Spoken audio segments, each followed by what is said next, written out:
어떤 사람들은 말한다. 지금은 어떤 물건에 소비를 하는 것보다 주식이나 비트코인, 부동산 같은 자산을 사는 것에 행복을 느낀다고 한다. 도대체 무슨 말인가 했다.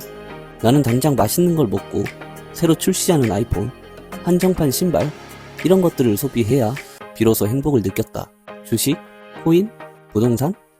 뭐 그런 걸 해보기나 했어야지. 할 줄도 모르고 누가 알려주지도 않았다는 핑계를 들먹이며 나는 또 소소한 행복에 소비를 한다. 멀쩡한 휴대폰의 약정이 끝나간다는 이유로 대리점에서 연락이 온다. 지금 요금제 그대로 쓰면서 새로운 아이폰으로 교체를 하면 공시지원금이랑 사은품을 준다고 한다. 마침 2년 넘게 쓰던 아이폰이 질리기 시작했다. 생각하지도 않던 새로운 휴대폰이 갑자기 가지고 싶어진다. 원래 내던 요금 그대로의 새로운 아이폰이라니 게이득 같았다. 직장을 다니며 돈을 벌다 보니 새로운 아이폰 하나로는 만족이 안 됐다. 나를 더 기쁘게 해줄 소비가 필요했다. 굳이 필요하지도 않은 자동차를 구매한다. 그것도 중고차가 아닌 신차로 구매를 했다. 왠지 중고차는 금방 고장날 것 같고 첫 차는 새 차여야 한다고 생각했다. 그래서 그동안 모은 작은 돈과 60개월 할부로 차를 구매한다. 그렇게 3년 동안 나는 아이폰의 노예 그리고 60개월 동안 자동차의 할부금의 노예로 살아간다. 차를 사면 놀러도 가야 하고 맛있는 것도 먹으러 다녀야 한다. 그러기 위해서 차를 샀다. 그렇게 나는 20대를 걱정 없이 살았다. 만약 여러분 중 나의 20대처럼 지금 현재를 살아가고 있다면 내가 30대가 되어서 느꼈던 그 엄청난 허탈한 감정을 언젠가는 느끼게 될 거라고 생각한다. 물론 느끼지 못하는 사람도 있다. 하지만 알면서 그대로 살아가는 사람들도 분명히 있다. 이건 설명해도 본인이 느끼지 못하면 말짱 도루묵이라고 생각한다. 사람은 쉽게 변하지 않는다. 물론 나도 그랬다. 그러니까 이렇게 영상으로 말한다 한들 그 사람은 변하지 않는다. 본인이 확실하게 그 허탈한 감정을 느껴야 비로소 변할 수 있다고 생각한다. 나도 그 감정을 느끼고 나서야 내 현실이 보였고 잘못됐던 20대의 과거들이 후회스럽기 시작했다. 30대가 되어서야 내가 변했다. 30대 중반인 내가 자산을 사는 것에 행복을 느낀다는 말을 이해할 수 없었던 내가 지금은 놀랍게도 20대의 나처럼 불필요한 소비에 행복을 느끼는 것이 아니라 투자 자산을 모아가면서 행복을 느끼고 이런 주제로 유튜브까지 하고 있다. 물론 처음부터 자산을 산다고 해서 행복을 느낄 수 있는 건 절대 아니다. 아무것도 모르는 상태로 주식 투자를 시작했고 삼성전자나 현대차 같은 우량주로 주식을 시작했다. 투자 자체가 처음이라 내 돈이 조금만 내려가도 조금만 올라가도 심장이 두근거렸다. 결국 조금 떨어지는 것도 무서워서 다 팔아버렸다. 그때부터 꾸준한 투자를 할 줄 알고 모아가는 전략을 알았더라면 지금은 이미 자산이 몇 배는 늘어나 있었을지도 모른다. 그래서 좋은 자산에 장기로 오래 투자하라고들 한다. 근데 처음에는 그런 말이 절대 귀에 안 들어온다. 조금 잃었으니 다시 내 돈을 가져와야 한다. 그때부터 나름 단타를 쳐보기로 한다. 올라가는 종목에 올라타고 조금 먹고 빠지는 전략. 유튜브를 찾아가며 단타 영상도 보고 따라서 또 해본다. 근데 그때는 왜 몰랐을까? 결국 돈을 잃는 구조라는 걸. 하지만 이것도 경험하지 않으면 절대 알 수 없다. 그래서 경험이 중요한 것 같다. 지금은 내가 모르는 자산에 투자하거나 급등하는 종목을 절대 따라다니지 않는다. 지금은 비트코인, 미국 주식, 국내 주식을 모아가는 전략으로 투자하고 있다. 물론 많이 물려있는 종목도 있다. 하지만 적어도 모르고 투자하던 때와 단타를 하던 때와는 마음 자체가 다르다. 그냥 꾸준히 모아간다는 생각을 하고 투자를 하고 있다. 결국 지금의 나는 좋은 자산을 모아가는 것에 행복을 느끼고 있는 것 같다. 아이폰을 바꾸는 것보다 자동차를 바꾸는 것보다 그리고 옷과 비싼 음식을 먹는 것보다 지금은 자산을 사는 것에 더 행복을 느끼고 있다. 그런데 처음부터 이런 감정을 느끼기는 분명히 어렵다. 그 자산에 대한 믿음이 있어야 오래 가지고 갈 수 있다. 누구는 말한다. 비트코인 실체도 없는 거 할 바에는 국장 반도체를 투자하라고.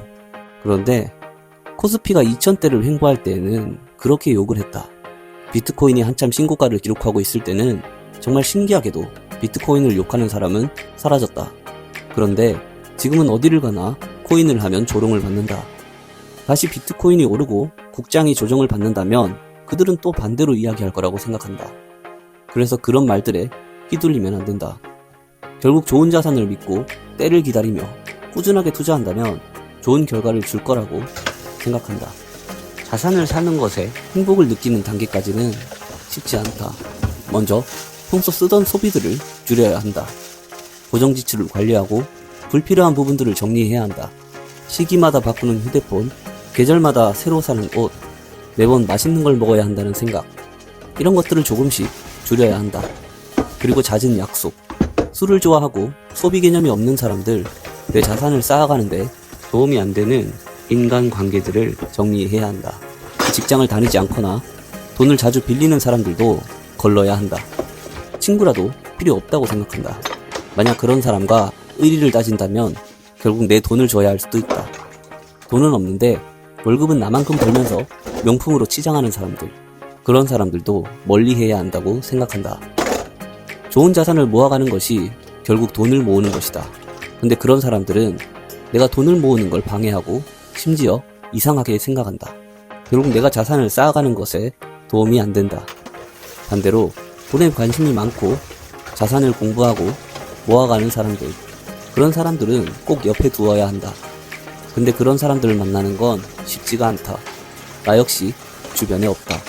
그래서 나와 마음 맞는 구독자분들이 많았으면 좋겠다. 그렇게 소비를 줄이고 고정 지출을 정리하고 도움이 안 되는 인간관계를 정리했다면 좋은 자산에 투자할 수 있는 여유가 생긴다. 아무리 좋은 친구라도 내 인생을 책임져 주지 않는다. 그럼 도대체 어떤 투자를 해야 할까? 처음에는 무조건 장기로 흔들리지 않고 모아나갈 수 있는 자산을 사야 한다고 생각한다. 예를 들면 나스닥 100이나 S&P 500, 많은 사람들이 투자하고 있고 이미 꾸준히 우상향해 온 자산들.